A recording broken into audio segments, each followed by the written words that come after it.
So, ayan nga pala guys, meron po pala tayo guys ibibigay sa inyong tips sa STL ng Lotto PCSO. Ano?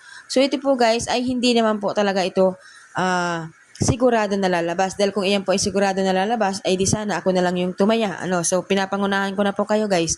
Ayan po ay tips lamang. So, ako kasi guys ay hindi mahilig tumaya ng Lotto.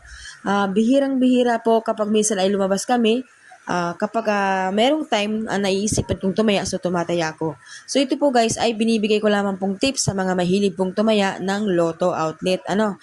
So malay natin, nakuha natin yung sumada. So magbigla kayong yaman, 'di ba? So hindi natin po alam kung ano po yung mangyayari. Kaya pwede nyo po itong tayaan. Kung meron po kayo matatayaan na online, pwede nyo po itong tayaan. Kasi po alam ko, meron pong mga tumataya ng online. Kapag Lotto po siguro guys, mas maigi na tumaya kayo sa mismong Lotto outlet. Ano, kasi pag halimbawa, tinamaan nyo yung 6 na numero, baka hindi naman nila kayang ibigay yung tamang pera, di ba? So, sa Lotto, sigurado maibibigay yung tamang pera. So, sana guys, wala naman pong mawawala kung ito po ay inyong tatayaan dahil ito po ay tips lamang. Ano? So, wala pong sabilitan sa gusto lamang pong tumaya. Ayan. So, good luck everyone. Have a nice day.